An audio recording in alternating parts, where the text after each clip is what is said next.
दोस्तों, welcome to my YouTube channel learning GK03। दोस्तों, आज है तारीख 18 जून और आज का हम शुरू करते हैं करंट अफेयर का वीडियो सीरीज़। तो इसका पहला क्वेश्चन है, अमेरिकी राष्ट्रपति जो बाइडेन ने किस भारतीय अमेरिकी को पेंटागन के शीर्ष पद के लिए नामित किया है। इसके ऑप्शंस हैं ए राधा अयंगर प्लम, बी शांति सेठी, सी महेंद्र टक, डी प्रमिला जयपाल। तो अगर आप जानते हो आंसर तो इसका आंसर आप दे सकते हैं। तो इसका आंसर क्या होगा बताइए। इसका आंसर हो जाएगा ऑप्शन ए यानी राधा अयंगर प्लम। ठीक है, तो जरा से इसका हम एक्सप्लेनेशन पढ़ लेते हैं। अमेरिकी राष्ट्रपति जो बाइडेन ने भारतीय अमेरिकी राधा अयंगर प्लम को पेंटागन के एक शीर्ष पद के लिए नामित किया है। प्लम ने प्रिंसटन यूनिवर्सिटी से इकोनॉमिक्स में PhD की है और गूगल व फेसबुक में भी काम किया है। वह लंदन स्कूल व इकोनॉमिक्स में असिस्टेंट प्रोफेसर और हार्वर्ड में Robert would Johnson health policy scholar भी रह चुकी हैं। तो दोस्तों, ये रहा पहला क्वेश्चन और इसका संदर्भ काफ़ी अच्छा रहा है। चलिए चलते हैं दूसरे क्वेश्चन पे अपने। दोस्तों, हमारा दूसरा क्वेश्चन है, GST काउंसिल की 47वीं बैठक का आयोजन निम्न में से किस शहर में किया जाएगा। GST काउंसिल की 47वीं बैठक का आयोजन निम्न में से किस शहर में किया जाएगा। इसके ऑप्शन है ए रांची, बी दिल्ली, सी श्रीनगर, डी लखनऊ। तो इसका आंसर क्या होगा बताइए। आप अगर जानते हो आंसर तो अपना आंसर कमेंट कर सकते हैं। इसका आंसर हो जाएगा ऑप्शन सी श्रीनगर में। ठीक है, तो जरा से इसका हम संदर्भ देख लेते हैं।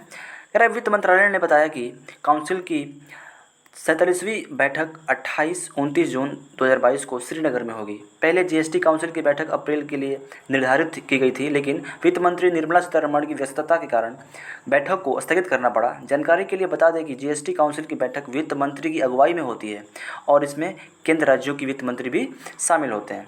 ठीक है, अगला क्वेश्चन है, किस देश के पूर्व कप्तान 37 वर्षीय विलियम पोर्टरफील्ड ने अंतर्राष्ट्रीय क्रिकेट से संन्यास ले लिया है।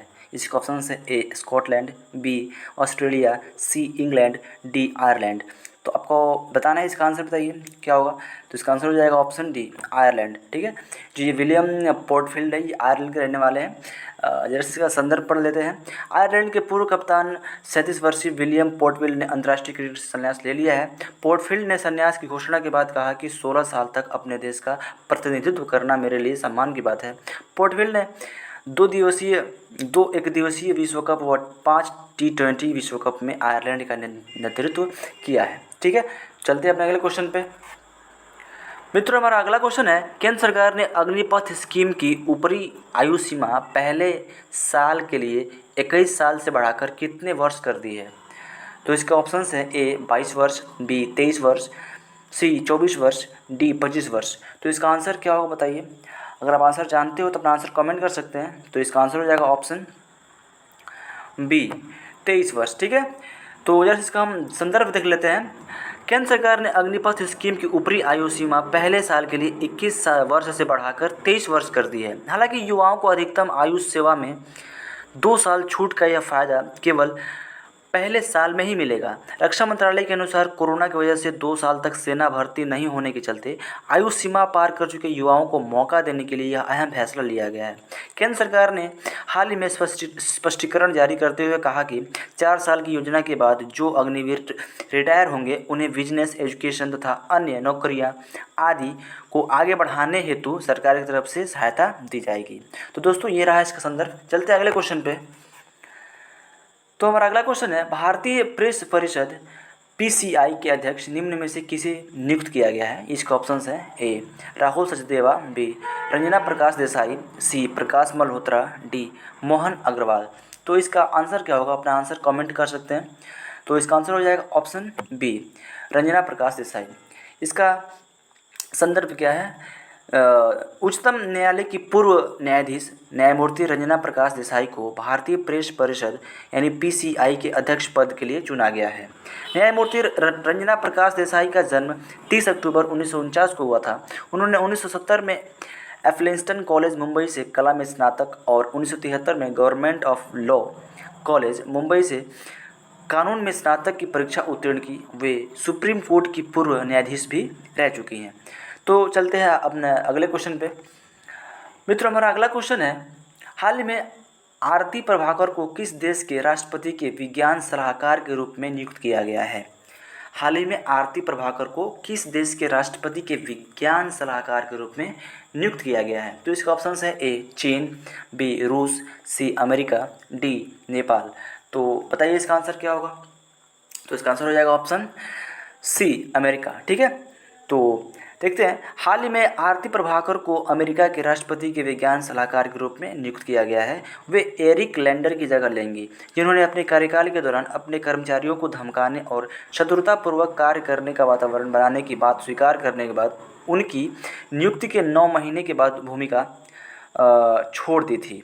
ठीक है, आरती का जन्म भारत में हुआ था और उनका पालन पोषण टेक्सास में हुआ था। उन्होंने 1984 में कैलिफोर्निया इंस्टीट्यूट ऑफ टेक्नोलॉजी से पीएचडी पूरी की, जिसके बाद उन्होंने एनआईएसटी का नेतृत्व करने से पहले DARPA यानी डार्पा में एक प्रोग्राम मैनेजर के रूप में भी 7 साल बिताए। ठीक है, तो चलते हैं अपने अगले क्वेश्चन पे। मित्रों, हमारा अगला क्वेश्चन है, संयुक्त राष्ट्र हर साल किस दिन को मरुस्थलीकरण और सूखे का मुकाबला करने हेतु विश्व दिवस मनाता है? यानी world day of combat desertification and drought. तो इसका ऑप्शन है ए 10 मार्च, बी 17 जून, सी 12 मई, डी 25 अगस्त। तो बताइए इसका आंसर क्या होगा? ये एक जनरल क्वेश्चन है, अक्सर ये क्वेश्चन एग्जाम में पूछा जाता है। तो इसका आंसर क्या होगा बताइए? तो आंसर हो जाएगा ऑप्शन बी 17 जून को। ठीक है, इसका संदर्भ क्या देख लेते हैं। संयुक्त राष्ट्र हर साल 17 जून को मरुस्थलीकरण और सूखे का मुकाबला करने के लिए विश्व दिवस मनाता है।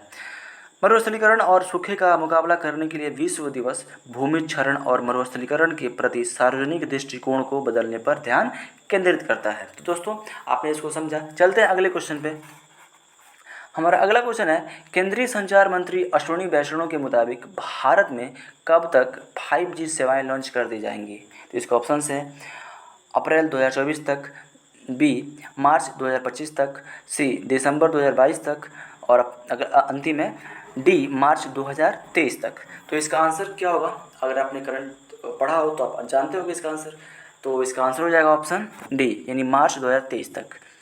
क्या इसमें उन्होंने कहा है, केंद्रीय संचार मंत्री अश्विनी वैष्णव के मुताबिक भारत में मार्च 2023 तक 5G सेवाएं लॉन्च कर दी जाएंगी। उन्होंने कहा कि मार्च 2023 तक भारत को 5G सर्विस मिलने लगेंगी, जो 4G से 10 गुना तेज होंगी। इससे पहले उन्होंने एक दिन पहले 5G स्पेक्ट्रम नीलामी करने के लिए दूरसंचार विभाग के प्रस्ताव को मंजूरी दी। उन्होंने बताया कि 20 साल की वैलिडिटी के साथ कुल 72 गीगाहर्ट्ज स्पेक्ट्रम की नीलामी जुलाई के अंत तक पूरी हो जाएगी। तो दोस्तों, आई होप आपने इसका काफ़ी लाभ उठाया होगा। तो चलते हैं, मिलेंगे फिर अगले वीडियो में। तब तक के लिए बहुत बहुत धन्यवाद।